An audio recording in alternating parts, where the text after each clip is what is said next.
नमस्कार, कैसे हैं आप लोग। आज हम बात करेंगे संसदीय समितियों की, पार्लियामेंट्रीज कमिटीज़ की। यहाँ से भी प्रश्न बने हैं। भारतीय संसद में इन समितियों का बहुत बड़ा योगदान है, क्योंकि जितने भी संसद के समक्ष विधेयक प्रस्तुत किए जाते हैं, ये समितियाँ उनका गहन अध्ययन करती हैं, उनकी जाँच पड़ताल करती हैं और उनकी समीक्षा करती हैं। एक प्रकार से कहा जाए तो भारत की संसदीय विधायी कार्यों को संपन्न करने का और कार्यपालिका पर नियंत्रण करने का जो कार्यपालिका पर नियंत्रण है उसका कार्य समितियां ही करती हैं। यहाँ से प्रश्न बन जाते हैं। देखो, भारत में जो इन समितियों का विकास है, जो समितियों की प्रणाली का विकास है, वो बहुत प्राचीन समय से है। लेकिन वर्तमान भारत में इन समितियों का विकास कब से है? 1919 Montagu Chelmsford, Lord Montagu Chelmsford Bharat सुधार अधिनियम, भारत सुधार अधिनियम के माध्यम से इन समितियों का गठन किया गया। और ये भारतीय संसद में दो प्रकार की समितियां होती हैं। एक तो होती है स्थायी समिति और एक होती है अस्थायी समिति। यहाँ से प्रश्न इतने महत्वपूर्ण बन जाते हैं कि स्थायी समितियों में कौन कौन सी समिति हैं या कोई समिति का नाम दे दिया जाएगा, तो मैंने कुछ मुख्य समितियां यहाँ पर आपको बताने की कोशिश की है, जहाँ से प्रश्न बने हैं और बनने की संभावना बनी रहती है। सबसे पहले हम बात करते हैं स्थायी समितियों में प्राक्कलन समिति की।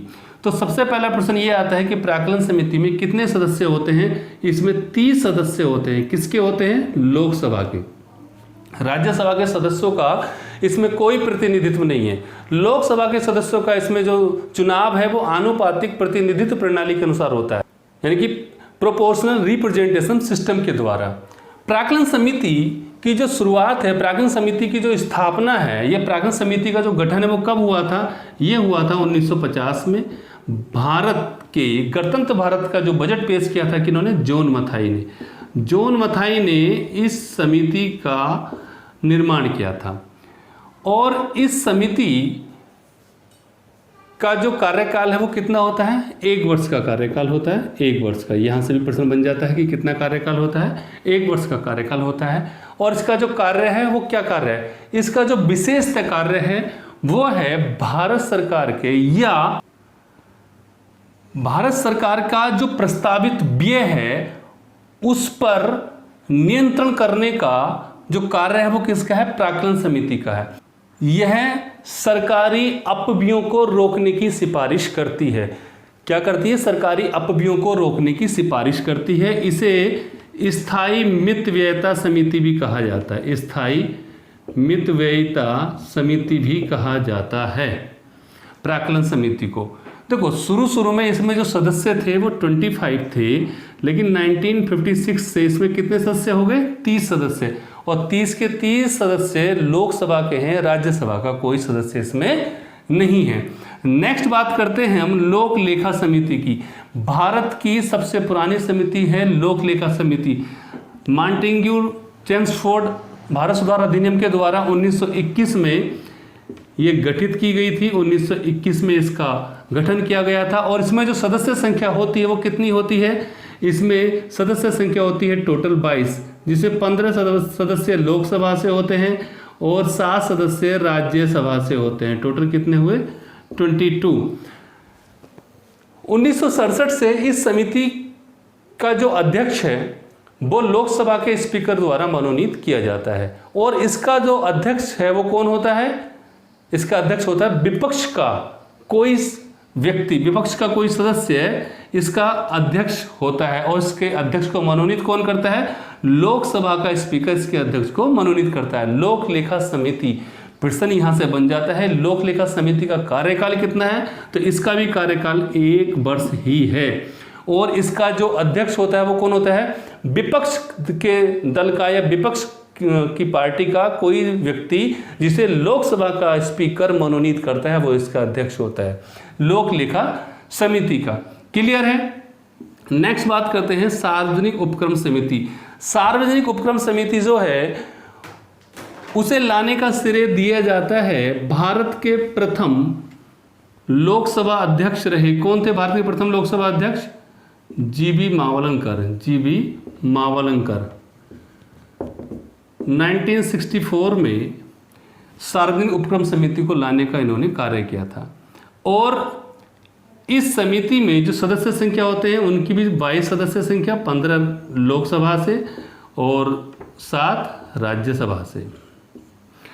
सार्वजनिक उपक्रम समिति का कार्य क्या है? सार्वजनिक उपक्रम समिति का भी कार्य वही है। इसका जो कार्य है, नियंत्रक एवं महालेखा परीक्षक द्वारा प्रस्तुत प्रत्यावेदनों की जांच करना। प्रस्तुत प्रत्यावेदनों की जांच करना कौन करता है? सार्वजनिक उपक्रम समिति। एक प्रश्न मैं बताना भूल गया, वो मैं बताता हूँ। लोक लेखा समिति को जुड़वा बहन कहा गया है। जुड़वा बहन किसकी? प्राक्कलन समिति की, क्योंकि लोक लेखा समिति का कार्य भी सरकारी अपव्यय पर, जो सार्वजनिक सरकारी व्यय है उस पर नियंत्रण करना है। सरकारी व्यय का नियंत्रण करना है, और ये किसके साथ करती है नियंत्रण का कार्य? ये करती है प्राक्कलन समिति के साथ। तो प्रश्न कई बार बन जाता है कि निम्न में से जुड़वा बहन किस समिति को कहा गया है? तो लोक लेखा समिति को जुड़वा बहन कहा गया है। क्लियर है? नेक्स्ट बात करते हैं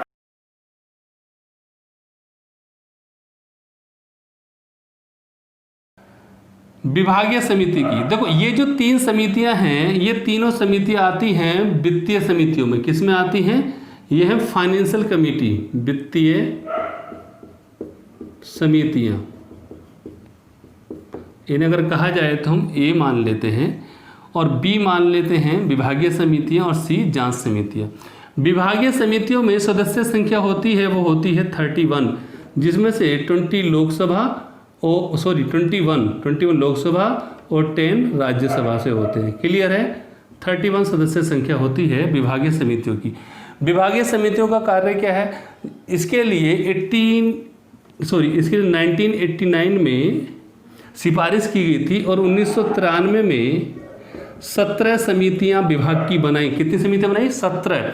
वर्तमान में 24 हैं। 17 समितियां विभाग की बनाई कि प्रत्येक विभाग के लिए समिति होनी चाहिए, कमेटी होनी चाहिए कि उस विभाग के लिए कितना धन आवंटित किया जा रहा है या वह विभाग कितना व्यय कर रहा है, उन सब की देखरेख के लिए कमेटी होनी चाहिए।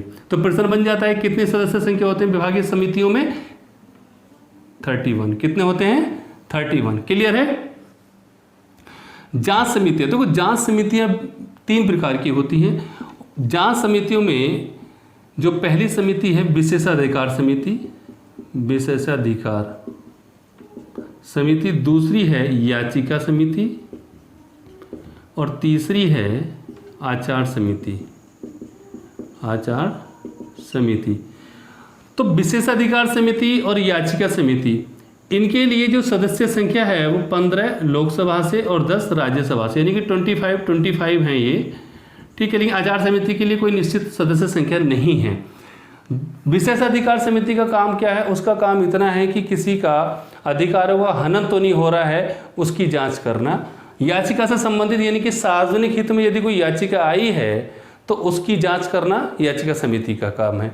तो ये जांच समितियां, इनमें से जो महत्वपूर्ण है वो प्राक्कलन समिति। कितने सदस्य? 30 लोकसभा के। लोक लेखा समिति कितने सदस्य? 22। कितने? 15 लोकसभा और 7 राज्यसभा। सार्वजनिक समिति सेम, कितने सदस्य संख्या? 22, 15 लोकसभा और 7 राज्यसभा, 31 यहाँ से, और जांच समितियों में 25 जो विशेष अधिकार हैं। तो ये है स्थायी समितियों के बारे में। नेक्स्ट बात करते हैं अस्थायी समितियाँ। अस्थायी समितियों में पेरवर समितियां होती हैं और एक संयुक्त पेरवर समितियां होती हैं। पेरवर समिति को पहले हम समझ लेते हैं। पेरवर समिति का मतलब यह है कि कोई विधेयक यदि संसद में पेश किया गया है, लोकसभा में अलग और राज्यसभा में अलग, तो उन पर विचार करने के लिए लोकसभा अलग से पेरवर समिति गठित करती है और राज्यसभा अलग से पेरवर समिति गठित करती है। तो पेरवर समिति जब लोकसभा गठित करेगी तो उसमें 30 सदस्य रखेगी, और वहीं अगर राज्यसभा पेरवर समिति गठित करेगी उस विधेयक पर विचार के लिए तो वो भी 30 सदस्य रखेगी। लेकिन उस कंडीशन में कि दोनों को संयुक्त, यानी कि दोनों का संयुक्त पेरवर समिति बनानी है, हमें ज्वाइंट बनानी है, दोनों की समीक्षा जो है संयुक्त कमेटी करेगी, उस विधेयक की समीक्षा संयुक्त कमेटी के द्वारा करवानी है। तो संयुक्त पेरवर समिति में जो सदस्य संख्या है वो 45 है। कितनी है? 45, जिसमें से कि 30 सदस्य लोकसभा से हैं और 15 सदस्य राज्यसभा से होते हैं। क्लियर है? पेरवर समिति बहुत महत्वपूर्ण है। सदस्य संख्या पूछी जाती है, लोकसभा से 30, अगर इंडिविजुअल है तो लोकसभा से 30 है, राज्यसभा से 30 है। अगर ज्वाइंट में है तो 45 है, 45, 30 लोकसभा से और 15 राज्यसभा से। वहीं पर यदि किसी विशिष्ट मामले की जांच के लिए समिति बननी है तो उसमें जो सदस्य संख्या होगी, किसी विशिष्ट मामले की जांच के लिए कितनी सदस्य संख्या होनी चाहिए? 45। सेम कंडीशन है, 30 लोकसभा से हैं और 15 राज्यसभा से हैं, टोटल 45। इस और मुग्दल के केस की मुग्दल के आचरण की जांच के लिए एक बार ये कमेटी बन चुकी है। 1951 में ये कमेटी बनी थी किसी विशिष्ट मामले की जांच के लिए। 45 इसमें सदस्य होते हैं, 30 लोकसभा से, 15 राज्यसभा से। तो ये समितियां हैं भारत के संसद में। इन समितियों के माध्यम से बहुत महत्वपूर्ण कार्य किए जाते हैं और एक प्रकार से समितियां अपना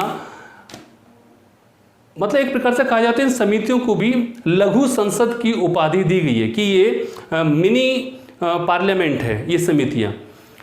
तो मुझे उम्मीद है यहाँ से आपको इन समितियों के बारे में समझ में आया होगा, विशेषकर जो समितियां जो आपको सदस्य संख्या पूछी जा सकती है, उन सदस्य संख्या को आप याद रखिएगा। आज इतना ही हम बात करेंगे, नेक्स्ट मिलते हैं फिर नेक्स्ट वीडियो में।